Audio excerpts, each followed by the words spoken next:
안녕하세요. 저는 수학을 가르치고 있는 이상훈 강사입니다. 일단 제가 이제 아이들을 가르치면서 어머님들한테 이제 오늘 말씀드리고 싶은 부분은 이런 것 같아요. 그러니까 우리 아이가 조금이라도 좀 잘하는 아이들은 어떻게 공부를 할까? 그리고 우리 아이하고 비교를 해봤을 때 우리 아이가 좀 바꿔야 할 점들은 어떤 부분인지 좀 체킹할 수 있게 요런 부분들의 특징이 있으니까 요런 것들을 이제 알려드리고자 이제 일단 이 설명회를 준비했습니다. 첫 번째로는 제 소개는 이렇게 되고요. 그다음 제가 이제 뭐 가르쳤던 친구들 이제 왜냐면 그래서 어머님들이 이제 설명회를 들으시면서 저 사람은 누군지도 잘 모르겠는데 그냥 뭐 전교권 학생들의 공부법이라는데 어떤 학생들을 가르쳤는지 모르실 수도 있잖아요. 그래서 뭐 제가 가르쳤던 친구들에 대해서 이제 간략하게 이렇게 적어놨습니다. 처음부터 잘했던 친구는 아니에요. 이 친구 같은 경우는 사실은 되게 열심히 했고 그래도 좀 전교권 친구들이랑 같이 공부를 해 보겠다고 의지를 가지면서 서서히 올려 가지고 꾸준히 올라가 가지고 수능 때는 이제 100점 맞고 그다음에 이제 그 반수까지 해서 현역 때는 사실은 수시 납치를 당해 가지고 오늘 또 수시가 주제잖아요. 수시 납치를 당해서 한양대를 갔었어요. 그리고 나서 반수를 해서 이제 그래도 중앙대 약대를 간 친구고요. 뭐 여러 친구들이 있습니다. 그래서 뭐 애들이 이제 성적표들을 보시면서 뭐 잠시만요. 뭐 이런 친구들도 있고 이제 다양한 친구들이 있는데요. 제가 보면서도 지금 오늘 말씀드릴 부분은 가장 최근 데이터거든요. 이 친구 같은 경우는 요 지역에서 전국 그래도 일반고 1등 이라는 학교에 아마 전교 1등이지 않을까 싶습니다. 그래서 3학년 1학기도 이제 1.0을 기록한 친구인데요. 이 친구랑 이제 3년 동안 동행을 하면서 이 친구는 어떠한 특징이 있었는지 뭐 요런 것들을 이제 좀 말씀드리고자 해요. 그래서 먼저 뭐 여러 가지 이제 내용들이 있고요. 가장 메인이죠. 전교권 학생들은 이런 특징이 있다 이제 첫 번째로 말씀드리고 싶어요. 첫 번째로는 무엇이다? 시간 관리와 계획이 좀 달라요. 시간 관리와 계획. 그러니까 제가 아무래도 좀 긴장이 돼서 오늘 좀 적어 갖고 왔습니다. 말을 조리 있게 못할 수도 있을 것 같아서. 일단은 시간 관리를 잘하고 계획성 있게 행동을 하는데요. 그러니까 뭐 실제 이 친구 얘기는 아니고 다른 친구 얘기예요. 그러니까 친구 집에 놀러 갔어요. A라는 친구 집에 5명이 놀러 갔는데 그 친구 집에 놀러 가서 농구를 했어요. 이 친구 같은 경우는 오늘 이제 무엇을 해야 되는 날이냐면 공부를 해야 되는 시간이 있었던 거예요. 근데 친구 집에 놀러 가면 당연히 어 친구랑 농구를 하다가 이 친구만 빠져요. 갑자기. 그리고 1시간 동안 공부를 하고 옵니다. 그리고 나서 다시 같이 농구를 해요. 그러니까 그 말은 뭐냐면 자기 계획이 있으면 그것을 꼭 지킨다는 거예요. 그러니까 어떻게든 그러니까 그 계획을 무조건 지키려고 한다. 이 부분을 이제 먼저 말씀드리고 싶고요. 두 번째로는 이제 오답을 관리하는 능력이 좀 달라요. 일단은 음, 사실은 오답 관리할 때 이제 능동적인 친구도 있고 수동적인 친구도 있거든요. 일단 우리 아이하고 이제 어떻게 오답을 관리하는 게 좀 다른지를 먼저 말씀을 드릴 텐데 첫째로는 이제 틀렸던 문항은 2번 정도에서 3번 정도를 풀어봐요. 일단 뭐 요거는 뭐 한 번 풀고 이제 넘기지는 않는다는 거예요. 이게 먼저 첫 번째. 자 그다음에 이제 두 번째로는 여러 번 풀어보잖아요. 오답 관리하면서 애들이 이제 또 이제 문제가 뭐냐면 여러 번 풀어보고 나서 자신이 자신 없는 부분들 있잖아요. 그러니까 3번 풀었는데도 감이 없다. 그러니까 이거는 선생님을 물고 늘어져서 어떻게든 본인이 원하는 해결하는 답이 나올 때까지 또 물어보고 또 물어보고 또 물어봐요. 그러니까 뭔 말이냐면 본인이 이제 오답을 했잖아요. 오답을 했는데 자신이 없어. 그러면 선생님한테 원하는 답이 나올 때까지 물어본다. 이게 좀 다른 것 같아요. 자, 그다음에 이제 둘째로는 이제 제가 내신 기간 동안에 줬던 양질의 이제 컨텐츠들이 있을 거예요. 그러면 저도 이제 나름 아이들한테 계획성 있게 이 자료들을 풀어야 된다라고 줄 거 아니에요. 그러면 자, 이 친구는 한 번 풀고 넘기지 않아요. 또 풀어봐요. 그러니까 왜냐면 내가 그런 거 있을 거예요. 1회차부터 8회차까지 내신 대비를 한다. 그러면 1회차에 줬던 자료 아이들은 한 번 풀고 넘깁니다. 그리고 어머님들도 틀렸던 거 다시 고쳤으니까 넘어가면 돼. 이렇게 생각을 할 텐데 그래도 공부를 잘하는 친구들은 1 회차부터 8 회차까지의 자료가 있다 그러면 1 회차부터 8 회차까지의 자료를 2번 내지 3 번은 풀어 봐요. 그러니까 이게 뭔 말이냐면 수업 시간에 그거에 해당하는 내용을 듣고 풀었어요. 그때는 풀어요.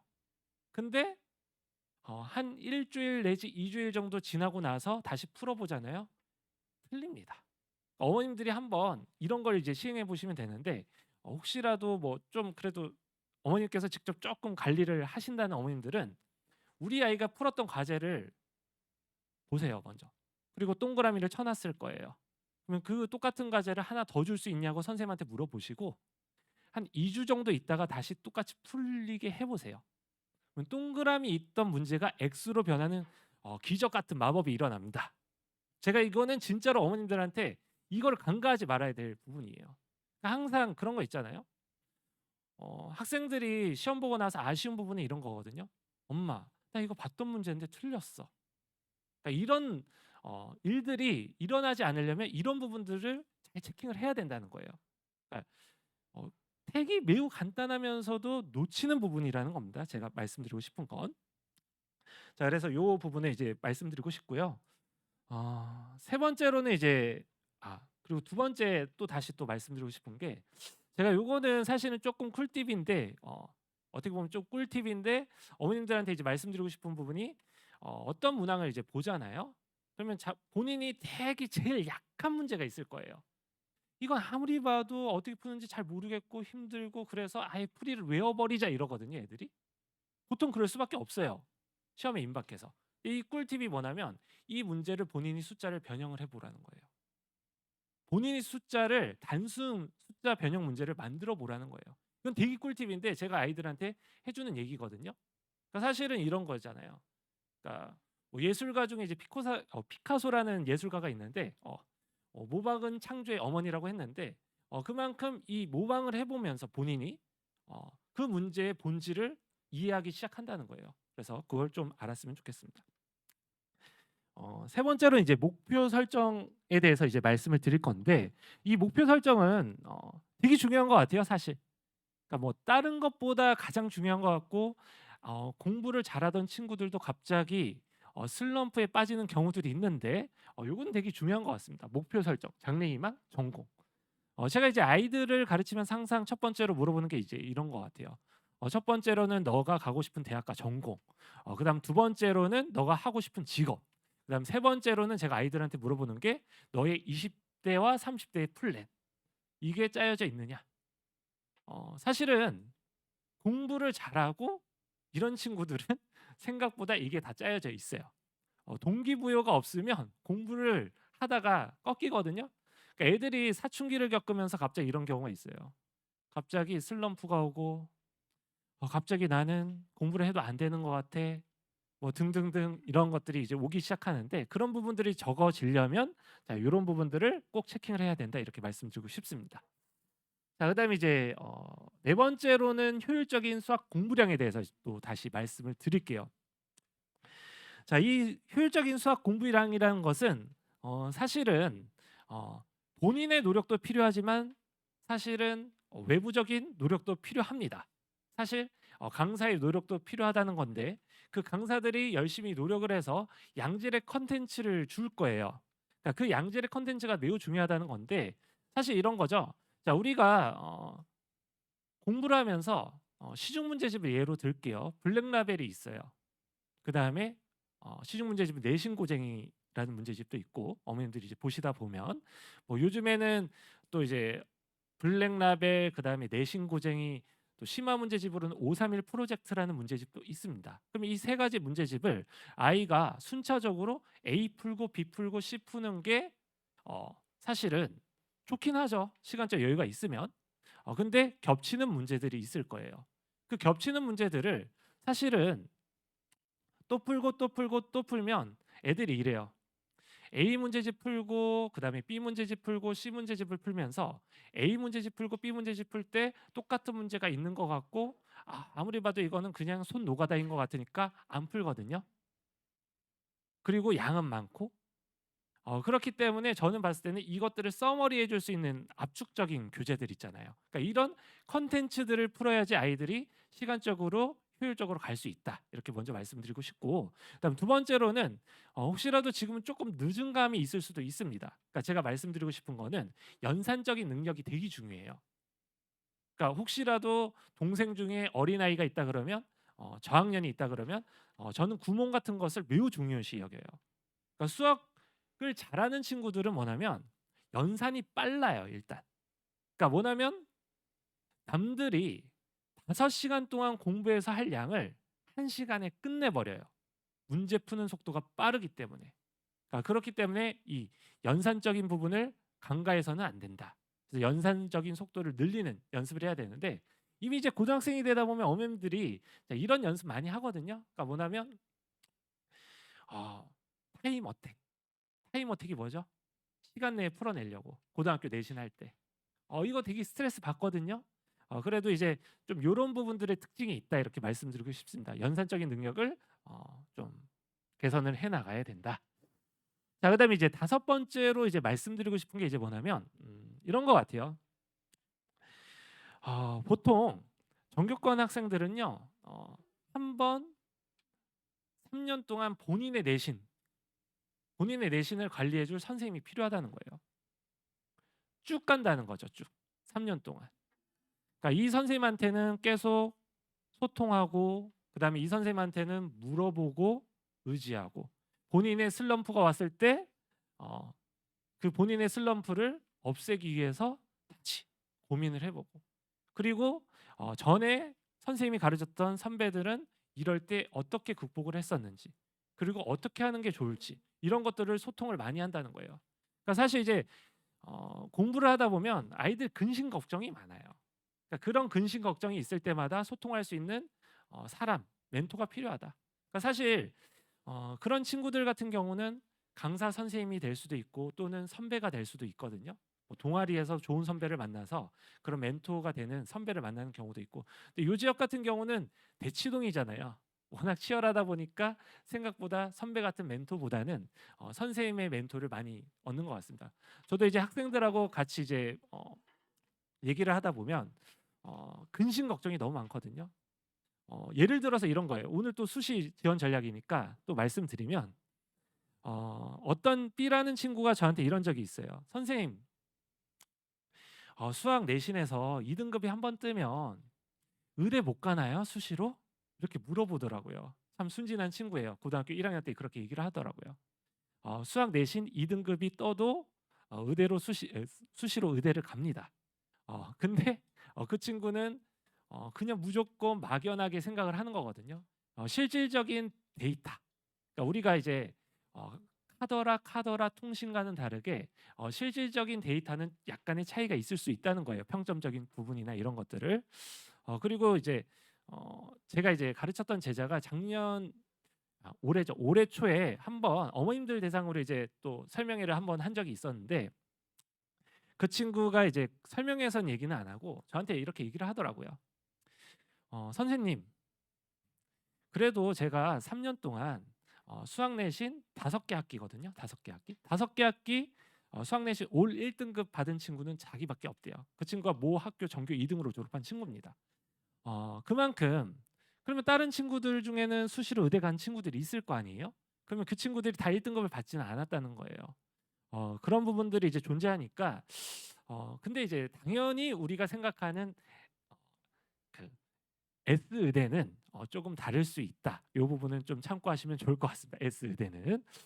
자, 그다음에 이제 마지막 여섯 번째로 또 말씀드리고 싶은 게 이제 뭐냐면 자, 우리 아이는 수학에 있어서 선천적일까요? 후천적일까요? 이렇게 제가 묻고 싶어요. 어머님들한테 제가 다 말씀드리고 싶은 건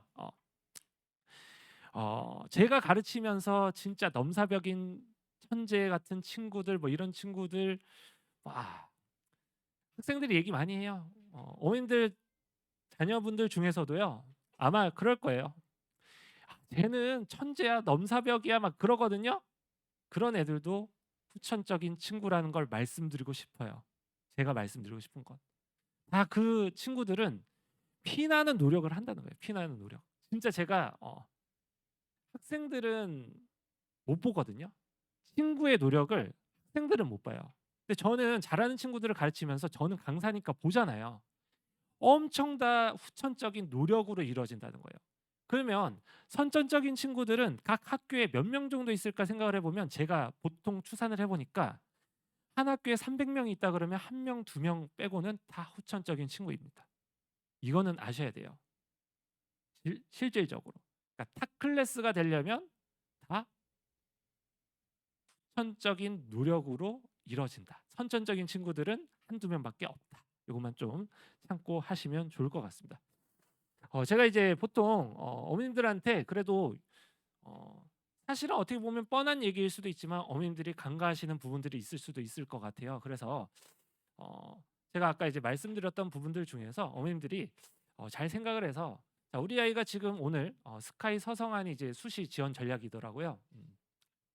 자, 수시 이제 쓴다는 것은 그래도 어느 정도 공부를 한다는 거거든요. 그래서 조금 더 업그레이드가 되려면 우리 아이가 어떤 부분이 조금 달랐는지 이런 거 생각해 보시면 좋을 것 같습니다. 그리고 이제 뭐 저라는 강사는 어떻게 수업을 합니다. 이렇게 간략하게 소개를 하면서 마치도록 할 건데요. 저는 운이 좋게도 처음부터 잘했던 친구들을 가르친 강사는 아니에요. 제가 지금 이제 강사한 지 14년 차가 됐습니다. 어떻게 보면 예전에는 되게 젊은 강사였는데 저도 이제는 좀 나이가 있는 강사로 이제 변해 있더라고요. 그래서 일단은 제가 가르치는 수업의 특징은 그런 것 같아요. 이제 심화 이론을 많이 강조를 합니다. 그러니까 사실은 교과서에 나와져 있는 개념보다는 사실은 교과서에서 볼 수 없는 개념, 사실은 좀 더 사고의 확장을 요구하는 개념, 그러니까 이런 것들을 보통 위주로 많이 수업을 하는 편이고요. 자, 그다음에 제가 가르치는 또 이제 학교 중에는 이제 단대부고라는 학교가 있는데 이 단대부고라는 학교에서 사실은 내신과 수능을 되게 강조하는 학교인 것 같아요. 그래서 수능 및 모의고사에 나오는 이제 심화 유형들을 체계적으로 정리를 해주고 있어요. 그래서 올해 이제 9월 평가원 기조를 보시면 어떤 부분이 바뀌었냐면요. EBS 연계율이 엄청 높아졌다는 거예요. 그게 큰 특징이거든요. 그래서 지금부터는 어머님들이 공부를 하실 때에도 아마 학교도 그렇게 바뀌어 갈 거예요.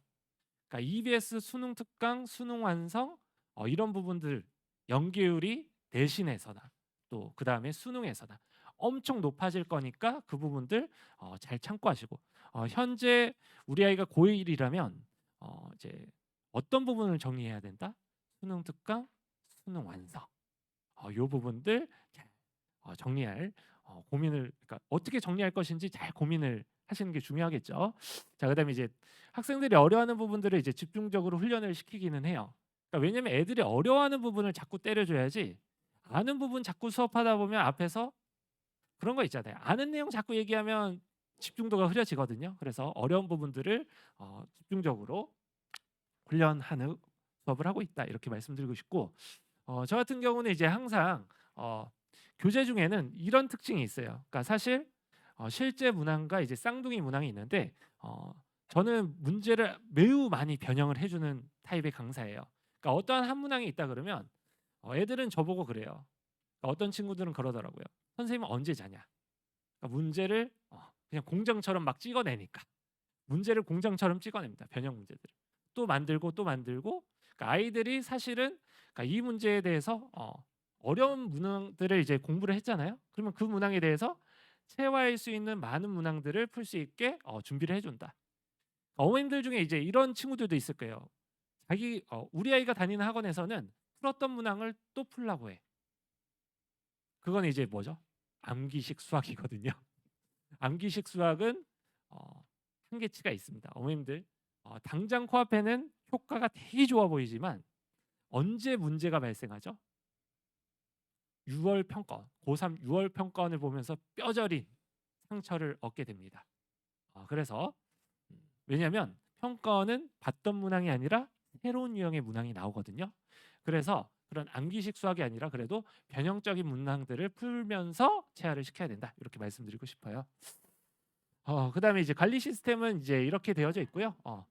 길 가시다가 이제 혹시라도 보셨을 수도 있는데 제 개인 애들을 이제 관리하는 클리닉 연구소가 있습니다. 그래서 디즈랜드 수학 연구소로 이제 이름이 지어져 있고요. 그래서 뭐 요런 부분들이 있고 요렇게 관리를 하고 있다 말씀드리고 싶습니다.